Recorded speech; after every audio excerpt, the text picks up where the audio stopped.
Hello everyone, welcome to the channel. UPPCS RO मुख्य परीक्षा 2024 के लिए कंप्यूटर ज्ञान देखेंगे। पूर्णांक 100 नंबर का रहेगा। ये आरओ मुख्य परीक्षा 2021 में पूछा गया था। तो कंप्यूटर ज्ञान से रिलेटेड आपके 5 क्वेश्चन पूछे जाते हैं। प्रत्येक क्वेश्चन 2 अंक का होता है। इस हिसाब से आपके 10 नंबर हो जाएंगे। तो यहाँ पे ये 2021 में पूछे गए क्वेश्चंस लिए गए हैं। पहला क्वेश्चन है, देखो, ऑपरेटिंग सिस्टम से क्या अभिप्राय है? वर्तमान परिदृश्य में उपयोग किए जाने वाले लोकप्रिय ऑपरेटिंग सिस्टम कौन से हैं? फिर है दूसरा क्वेश्चन, www क्या है, इसकी उपयोगिता बताएं। तीसरा है, इंटरनेट ब्राउज़र क्या है, उदाहरण के साथ समझाएं। चौथा है, कंप्यूटर में कितने प्रकार की मेमोरी होती है, रैम और रोम में क्या अंतर है। और पांचवा क्वेश्चन है, HTTPS क्या है, इसके उद्देश्य क्या है। इन पांचों प्रश्नों का उत्तर आपको 10 के लिए 10 अंक निर्धारित हैं। तो इस तरीके से आपके कंप्यूटर में क्वेश्चन पूछे जाते हैं। बेसिक रहता है लेकिन आपको लिखना होगा वहाँ पे। तो लेखन शैली आपकी अच्छी होनी चाहिए और सटीक लिखना है। इन सब की PDF या अन्य स्टडी मटेरियल अवेल करना है तो UPPSC मेकर टेलीग्राम चैनल से जुड़ेंगे। वहाँ पे बहुत सारी PDF और करंट अफेयर शेयर किया जाता है। तो ये आपको पेड कोर्स फ्री में प्रोवाइड कराया जा रहा है चैनल के थ्रू।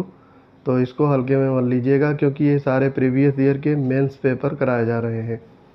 उत्तर है पहले का, ऑपरेटिंग सिस्टम सॉफ्टवेयर का वो समूह होता है जो कंप्यूटर हार्डवेयर और सॉफ्टवेयर के मध्य गतिविधियों को व्यवस्थित करता है तथा इनके बीच इंटरफेस प्रदान करता है। वस्तुतः ऑपरेटिंग सिस्टम कंप्यूटर उपभोगकर्ता व कंप्यूटर हार्डवेयर के बीच मध्यस्थ या मीडिएटर की भूमिका निभाता है एवं सिस्टम पर चलने वाले एप्लीकेशन प्रोग्राम के लिए होस्ट के रूप में कार्य करता है। ऑपरेटिंग सिस्टम को कार्य के निष्पादन के तरीके के आधार पर निम्न वर्गों में वर्गीकृत किया जाता है: multi processing OS, multitasking OS, multi processing OS, time sharing OS, real time sharing OS इत्यादि। वर्तमान परिदृश्य में उपयोग में लाए जाने वाले लोकप्रिय ऑपरेटिंग सिस्टम निम्नलिखित हैं: Unix, Microsoft Windows, MS DOS और ये सारे हैं, ठीक है, MS DOS इत्यादि।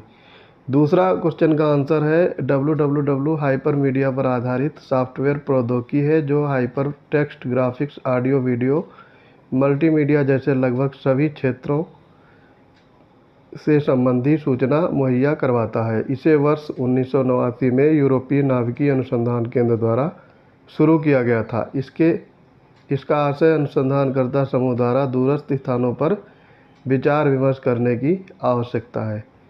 थर्ड क्वेश्चन का आंसर है, नेट सर्फिंग में प्रयोग होने वाले एप्लीकेशन अथवा प्रोग्राम वेब ब्राउज़र या इंटरनेट ब्राउज़र कहलाते हैं। ये एक सॉफ्टवेयर प्रोग्राम है जिसके प्रयोग द्वारा वेब पेज अथवा वेब वर्ल्ड वाइड वेब को नेविगेट किया जाता है।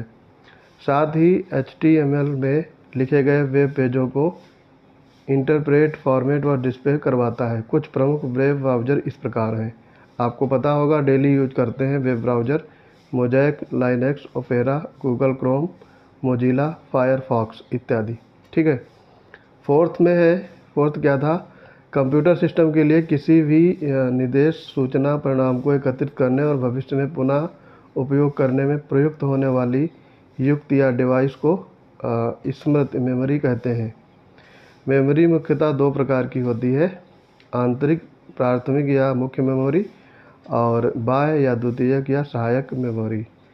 मेमोरी में देखो वर्गीकरण किया गया है, प्राथमिक मेमोरी और द्वितीयक मेमोरी। प्राथमिक में अस्थायी, स्थायी 2 टाइप की होती है। स्थायी में आपका अस्थायी में रैम हो गया, स्थायी में रोम। और रैम में ही 2 होते हैं, स्टैटिक रैम और डायनेमिक रैम।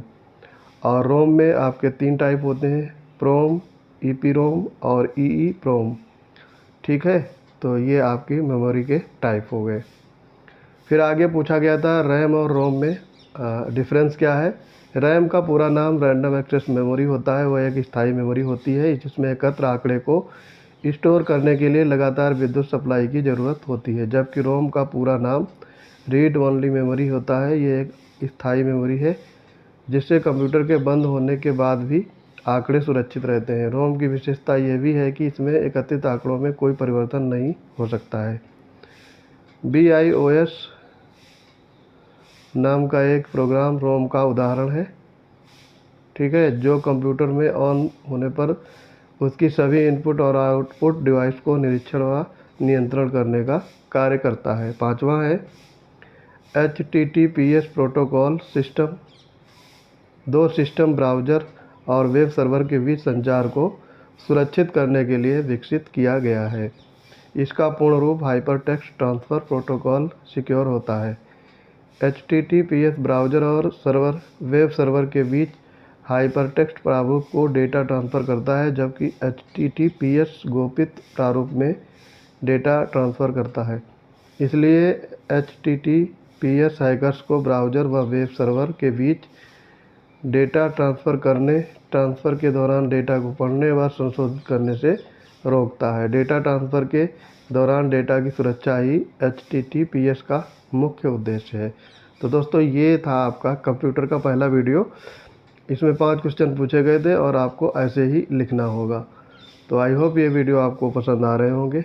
कोई प्रतिक्रिया है तो कमेंट बॉक्स में आपका स्वागत है। मिलते हैं अपने अगले इंपॉर्टेंट वीडियोज़ में। तब तक के लिए पढ़ते रहिए। जय हिंद।